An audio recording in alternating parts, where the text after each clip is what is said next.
Жада қалса Маевский Текебаев менен Чотоновдон зыян тарткан эмес деп соттун чечими турат.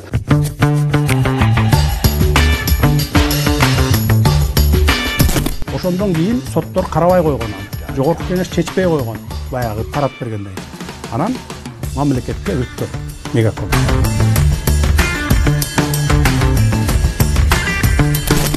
Фупен деген Кытай мамлекетинин урумчуунун жараны ушул Жетимтоодогу темирдин рудасын алып Кытайга алып барып иштетиш үчүн атайын лицензия алгандан кийин Урумчиге завод салган.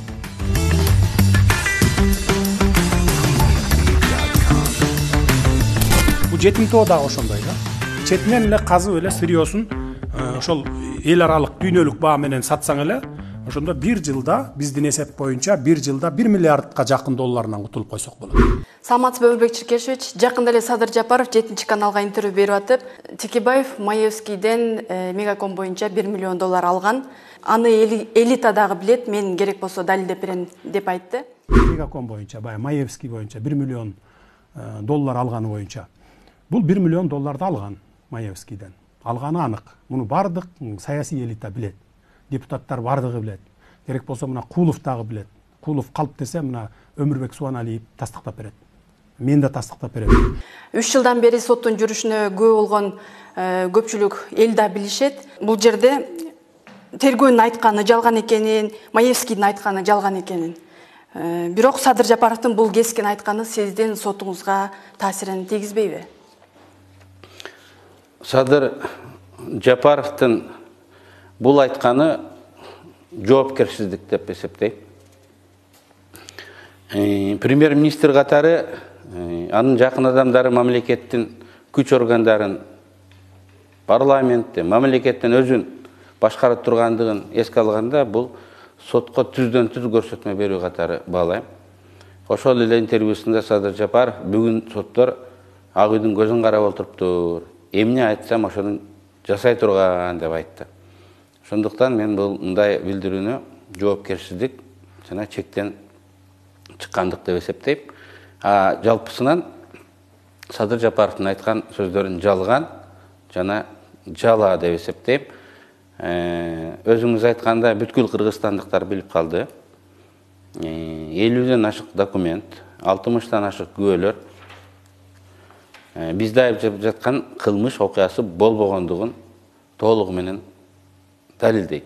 Мен аларга токтолуп олтурбайын. Бир гана нерсени баса белгилегим келет.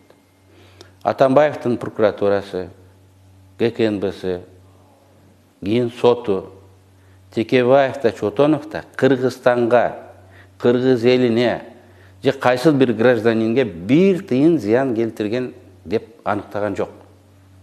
Менин ишимде ущерб жок. Жада калса Маевский Текебаев менен Чотоновдон зыян тарткан эмес деп соттун чечими турат. Мына ушул жерди мен баса белгилегим келет. Садыр Жапаров Текебаев Маевскийге Мегакомду саткандан кийин дагы миллиондорду чөнтөгүнө салмак деп айтты. Бул боюнча сиз эмне дейсиз? Сиздин сурооңузга жооп бериш үчүн Мегаком компаниясынын тарыхына кыскача токтолгум келет. 2003 жылдын 23 декабрында Бимаком ЛТД ЖЧКсынын 30%-ын Айдар Акаевка беришет. 2005 жылы 24 мартта элдик революция болуп, Аскар Акаевдин үй бүлөсү сыртка качат. Качып жүрүп, 23 майда Бимакомдун мурунку кожоюндары Айдар Акаев менен партнерлору компанияны 200 миллион долларга сатышат. Ошентип, Бимакомдун кожоюну Пенвел деген офшордук компания болуп калат. Муну Максим билип калып, 2005 жылдын 18 июлунда Бимаком ЛТД компаниясынын лицензиясын токтотот. Ошондо Пенвел компаниялардын ээлери Максим Бакиевке Бимакомдун 49 үлүшүн берип, кайра лицензияны алат. 49%. Бирок Максимге бул аздык кылып, акырындап рейдерлик схемаларды ишке ашырып, 2009 жылы августта 100% компаниянын өзүн алып, Альфа Телеком деген жабык акционердик коом түзүп, Мегаком деген соода маркасы менен иштей баштайт. Бул рейдерлик басып алууда негизги ролду Садыр Жапаровдун бир тууган эжеси Райгүл Жапарова жетекчилик кылган Ысык Көл инвестициялык банкы ойнойт. 2009 жылдын 3-июнунда Бимаком Ысык Көл Инвестбанктан $80 миллион карыз алуу боюнча инвестициялык келишимге кол коет. Ошол эле күнү $80 миллион акча Бимакомдун эсебине которулат. Эң кызыгы, ошол эле күндөрү белгисиз бирөө Абылова Алмаз Темирбековичтин атына жазылган жалган паспорт менен Ысык Көл Инвестбанкынан $80 миллион нак акча түрүндө чыгарып кетет. Мен банкирлер менен сүйлөштүм. Чоң бундай кичинекей Ысык Көл Инвестке окшогон кичинекей банкта эмес, чоң банктарда $80 миллион нак акча даяр турбайт. Биз $1 миллион нак акча сураганда эле чаң тополоң түшүп калабыз.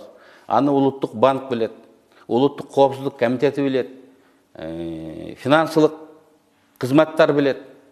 Анын $80 миллион ал банкта болбош керек эле. Аны чыгарып кетип атканда дагы республикалык деңгээлде чуу чыгат. Анткени Бимакомдун офиси Бишкекте. Банкир звонок кылыш керек. Эмнеге силер наличный алып атасыңар деп. Мындай чоң компаниялар перечисление менен гана иштейт. Нак акча менен дүйнөдөн барып оборудованияларды сатып албайт. Звонокто кылышкан эмес, баары шектүү. Ошентип $80 миллион жок болот.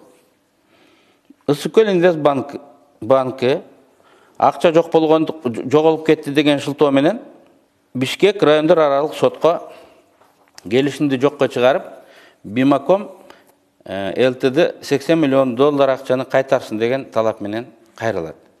2009 жылдын 15-июнунда дароо эле Бишкек райондор аралык соту банктын талабын канааттандырат.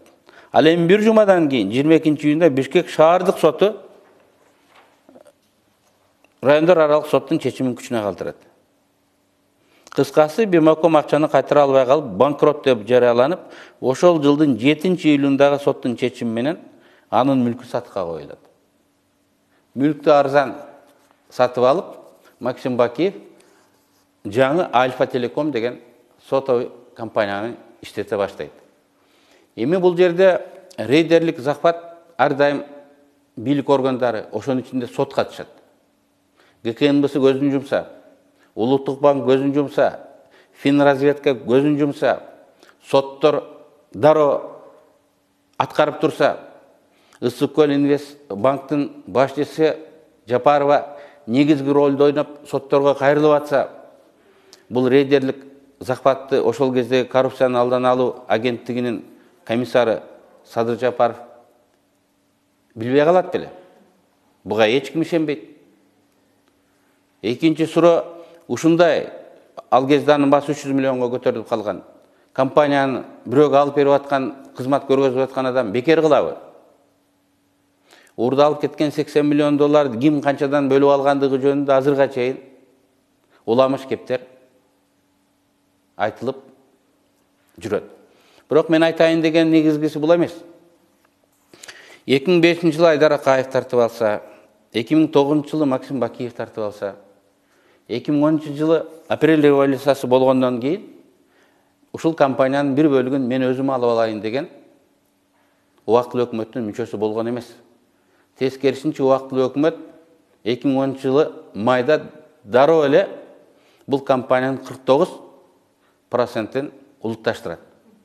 Калган 51%-ин пенел соттошуп, меники деп талашып, 3 инстанциядан утуп, жогорку сот дагы чечим чыгарып берет. Ошол кезде мен, Атамекен партиясынын депутаттары, башка фракциянын депутаттары бул компания 100% Кыргызстанга өтүш керек деп маселе көтөргөнбүз. Ошол кездеги генералдык прокурор Аида Сайланова соттордун Пенбелдин пайдасына чечкен чечимин токтотуп туруп, Елисеевди башка иш менен соттоп, анын баардык мүлкүн конфискациялап, ошонун ичинде Мегакомдун 51%-да конфискациялап, мамлекеттин эсебине өткөрүп берет. Мына көп оппоненттер сурайт. Апрель революциясы эмне алып келди? Текебаев эмне кылып койду? Сайланова эмне кылып койду деп. Баасы $300 миллион турган мүлктү биз Кыргызстанга алып келип койдук. Ушунубуз менен Айдар Акаевтан да, Максим Бакиев жана анын жанындагы досторунан дагы биз айырмаланабыз. Мегаком 10 жылдан бери жылына 500-600, кээ бир жылдары 700 миллион сом Кыргызстанга дивиденд берип отурат. Ошондо жок эле дегенде 6-7 миллиард сом 10 жылда биздин ушул чечимибиз алып келди. Муну аз деп айтканга болбойт. Мен мына ушул өзүбүздүн мисалыбызда Садыр Жапаровка да, коомчулукка да кайрылат элем да. Адамды айыптардан мурун ал адамдын ким экендиги, кандай өмүрдү басып өткөндүгү абдан маанилүү. Сот дагы далилдерди таразылап жатканда адамдын өздүгүн, личность подсудимого деп коет, карап туруп анан баа берет да. Анан Мегакомду мамлекетке кайтарып аткан адамды Мегакомду бирөөнүн пайдасына беребиз деп, андан акча алып алды деп айыптаганын өзү мындай чындыкка сыйбайт. Туура Мегакомду сатабыз дегендер болгон. Мен аны сессияда да айткам. Ал Алмаз Атамбаев 2011 жылы апрелде жогорку кеңешке 49% сатайлык деп сунуш менен келген. Кийин биз 100% мамлекетке кайтаргандан кийин 100% сатамын деп 4-5 жолу мен түрмөдө жатканда аукционго койду. Баасы 2 эсе арзандады. Бирок эч ким алган жок. Эгер Маевский ушундай эле сатып алгысы келсе, 4-5 жолкусунда келип арзандаган Мегакомду сатып алат эле да. Ошондуктан бул айыптардын баардыгы кыргызча айтканда суу кечпейт. Дүйнөдөгү эң ири гендердин бири бул биздеги Нарындагы жетим тоо гени, темир гени. Бул кенди Кыргызстанга кайтарууда, 100% Кыргызстанга кайтарууда дагы Атамекен партиясынын, фракциясынын ролу чоң да. Ушул боюнча айтып берсеңиз. Кыргызстандын акыркы 20 жылдык тарыхында 2008-2009 жылдары коррупция туу чокусуна жеткен экен. Муну эл аралык авторитеттүү иликтөөлөр көргөзүп турат. 180 өлкөнүн ичинде 2008-2009 жылдары биз 164 орунда элегенбиз. Азыр 127 орундабыз. Мына ошол жылдары Кыргызстандын байлыгын текейден арзан чет элдиктерге, Максим Бакиевдин фирмаларына энчилеп берүү күчөгөн. Кыскасы, чак түштө таламай болгон, тономой болгон. 2009 жылы Кыргызстандагы эң чоң ири темир кенин, Кыргызстандан эмес, дүйнөдөгү эң чоң кендердин бири, жетим тоону Бакиевдер өзүлөрүнө 300 сомго алышат. Ошол фирманын 80%-ин Максим Бакиев Кытайга 20 миллион долларга сатып жиберет. Өзү болгону 20%-ин алып калат. Ошол Кытай компаниясы жетим тоону иштетип баштап, 2009 жылы нарындыктар, жет өгүздүктөр көтөрүлүп чыгат. Кыргызстандагы оппозициялык күчтөр да аларды колдойт. Ошонун ичинде биз Атамекен социалисттик партиясы дагы болгонбуз. Бирок элди Бакиевчилер тоотпойт. Жетим тоннун запасы 5-6 миллиард тонна темир. Bunun baası 80-100 milyard dollar. Bu kumtörden de çoğun. 80-100 milyard dollar. Ушундай байлыгыбызды Максим Бакиев 300 сомго сатып алып мамлекеттен чет элдиктерге арзан сатып жиберди.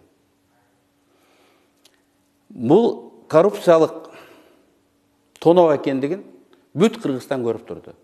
Эл ошонун ичинде атамекен кыйкырып турду.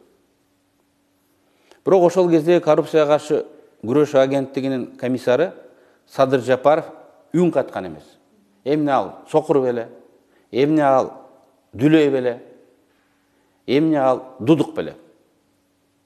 Макул Максимдин убагында корксун, кызматым деп корксун, бизнесим деп корксун. Бирок Максимдин кеткенине 10 жыл болду. 10 жылдан кийин деле ошол окуяга баа берип, Кыргызстандагы эң чоң коррупциялык иш болгондугун айтып койсо адилеттүү болмакта. 2010 жыл апрель революциясы болуп, убактылуу өкмөт лицензияны алып, жетим токенин Кыргызстанга кайтарды.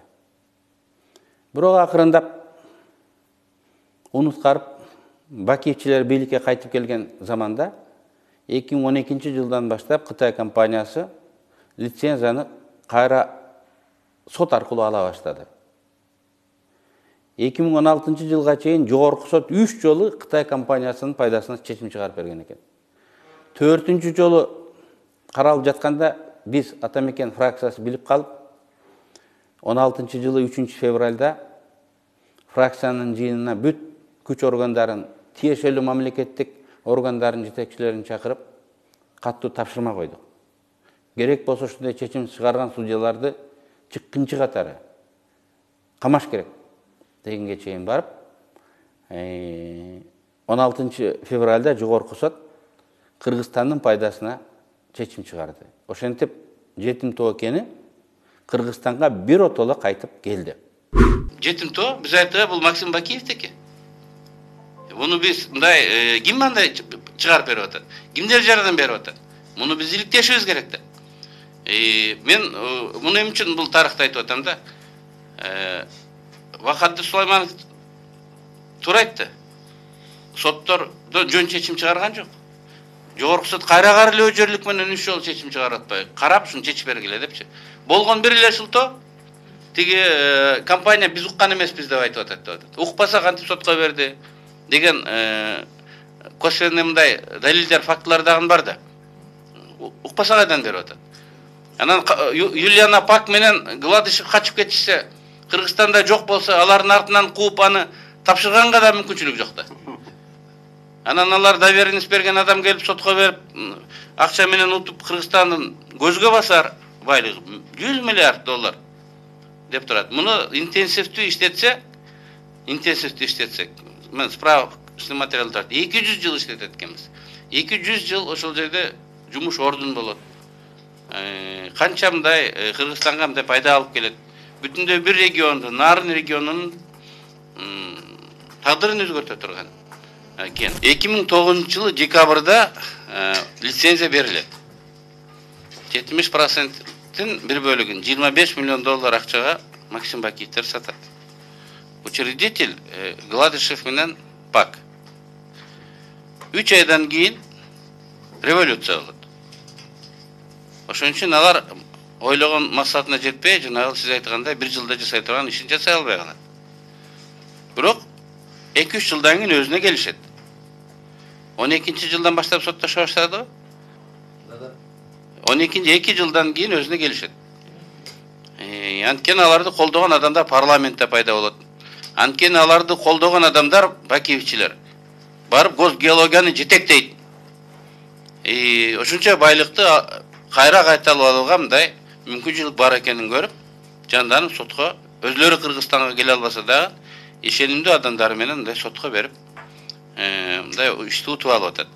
Бул ошол эле госгеологиянын берген расмий маалыматтары боюнча орто эсеп менен 80-100 миллиард доллардын кени да. Бул өз убагында 2009 жылы декабрь айында муну иштетүү боюнча лицензияны Жаук акционердик коом биринчи строительная компания, первая строительная компания деген акционердик коом лицензияны алган. Ал Жаук акционердик коомдун уюштуруучусу, учредительдери Юлиана Пак жана Гладышев деген жарандар болгон. Эсиңиздерде болсо, Юлиана Пак менен Гладышев бул Максим Бакиевке байланыштуу бүт кылмыш иштеринин негизги башкы фигуранттары. Башкача айтканда, бардык иштер боюнча ушул Гладышев жана Юлиана Пак учредитель болуп жүргөндө бардык юридический тараптарда. Мындан тышкары баягы ячейкаларда дагы акча табылганда Юлиана Пак азыр ошол боюнча издөөдө жана башка иштер боюнча. Жанагы Фупен деген Кытай мамлекетинин урумчуунун жараны ушул Жетим тоодогу темирдин рудасын алып Кытайга алып барып иштетиш үчүн атайын лицензия алгандан кийин Урумчиге завод салган. То есть анын уже ишеними, муну алдым, муну бүтүрөм деп ошон үчүн жана далалат кылып атканы ошондо. Кээ бир оппоненттер апелле революциясы Кыргызстанга эмне берди? Текебаев эмне иш кылып койду деп көп суроо берет. Бакиевтер 300 сомго 80-100 миллиард доллардык кенди чет элдиктерге карматып берген болсо, биз ал кенди Кыргызстанга кайтарып алып келип бердик. Мына биз алып келип койгон экенбиз. Садыр Жапаров түштүк региондорун кыдырып жүрүп, жетим тоону кертип, Кытайга ташып сатып, ошонун эсебинен Кытайга болгон карызыбызды жабабыз деп айтты.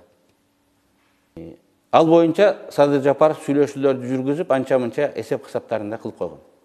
Жетим тоодо 5 миллиардтан ашык темирдин запасы бар да, тонна. 5 миллиард тоннадан ашык. Бул бир 50 миллиард доллардын тегерегиндеги биздин сырьё боюнча запасыбыз да. Анан ушунун сырьёсу менен баягы сырьёсун берип кутулсакпы деген сөз болгон. Азыр деле ал сөз уланып жатат. Анткени муну бул сырьё менен гана, да, мындай сырьё менен. Бир дагы бир чет мамлекеттин катышуусу болбойт, биздин өзүбүздүн гана катышуубуз болот. Эгерде ошо менен кутула турган болсок. Бир дагы процент башка өлкөлөргө бербей туруп кутулабыз. Анткени мына мисалы кара кечени алалы, көмүр алып ТЭЦке берип атпайбы? ТЭЦке берип атат, элге сатып атат. Жөн эле тоо болуп жатат кара кече. Анан ошонун четинен барып эле баягы казып алып эле ташып атат. Бул жетим тоо дагы ошондой да. Четинен эле казып эле сырьёсун ошол эл аралык дүйнөлүк баа менен сатсаң эле, ошондо бир жылда биздин эсеп боюнча бир жылда 1 миллиардка жакын долларынан кутулуп койсок болот. Сырьё түрүндө грузовиктерге жүктөп Кытайга ташып өткөрүп беребиз дейт. Эми бул туура эмес албетте. Ал жерге металлургиялык комбинат куруп, кыргызстандыктар иштеп, ошол түшкөн металлды дүйнөлүк рынокто сатып, анан ошондон түшкөн пайдадан деле кутулсак болот. Бирок макул, кенди ташысын. Кредитти алып, Бишкек Торгарт деп курган жолубуз миллиардтаган тонна сырьёну ташыганда бир эмес 10 жолу талкаланат. Аны оңдоп түзөш үчүн дагы Кытайдан кредит алабыз. Анан аягында биз кутулабызбы же кайра карыз болуп чыгабызбы, бул дагы өзүнчө талаш маселе. Бирок макул, жетим тоону иштетишибиз керек. Анын эсебинен сырткы карыздардан кутулушубуз керек. Өзүбүзгө дагы миллиардтаган доллар калат. Мен Садыр Жапаровдун бул демилгесин колдоймун. Туура ишти, туура деп кеңеш айтып туруш керек. Бирок ошол тоо Кытайга бекер кетип атканда кимдер унчукпай карап тургандыгын, кимдер эл жер деп кыйкырып, ошол кезде да эл бузар деп жаманаттуу болуп аткандыгын, акыры кимдер Кыргызстанга кайтарып койгонун, ошонун эсебинен бүгүн биз карызыбыздан кутулуп атканыбызды эл билиш керек. Элден мурун биринчи кезекте Садыр Жапаров билиш керек. Ошол адамдарга мындай рахмат деп айтыш керек. Ошондо тарыхый адилеттүүлүк болот. Ошол 2009 жылы февраль айында Максим Бакиев өзүнүн фирмасына Ширшов жетектеген. Кыргызстандын энергетикасынын каймагы болгон Север Электро энергия компаниясын менчиктештирип алат. Бул компания электроэнергия рыногунун 40%-ин ээлик кылат. 20 000 километрге электролиниялары бар. Бул жерди айландырсаң жарымына жетет. 10 000ден ашык трансформатордук подстанциялары бар. Ошол кезде өкмөт арзандатып эсептеген баг боюнча 130 миллион деп эсептеген, а чындыгында миллиард долларга дагы бүгүн андай комплексти кура албайсың. Ошол мүлк комплексин Максим Бакиев болгону 3 миллион долларга сатып алды. 3 миллион доллар Максим Бакиев алып алган Скрябина көчөсүндөгү номер 44-чү 1 гектарга жеткен жердин баасы бүгүн 3 миллион доллар. Андай участоктары канча? 3 миллион долларга сатып алды.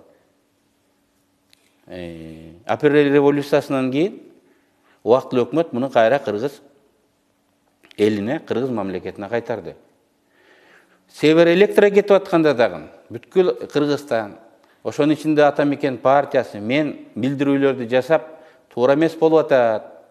Мамлекеттин менчигин чак түштө тонап атышат, талап атышат деп билдиргенбиз. Бирок ошол кездеги комиссар Садыр Жапаров чыккан эмес. Муну дагы мен айыптап жаткандар кыргызстандыктар билип коюш керек. Мен 3 Кыргызстанга кайтарылган объект жөнүндө ошонун жеке колго, ошонун ичинде чет элдиктер көтүп кайра келишиндеги Жапаровдун ролун, менин ролумду айттым. Муну сөзсүз түрдө эл билиш керек. Бирөөгө баа берүүдөн мурун, бирөөгө күнөөлөрдөн мурун ал адам ким? Анын тарыхы кандай? Кимдин сөзүнө ишенсе болот, кимдин сөзүнө ишенсе болбойт, эл билиш керек.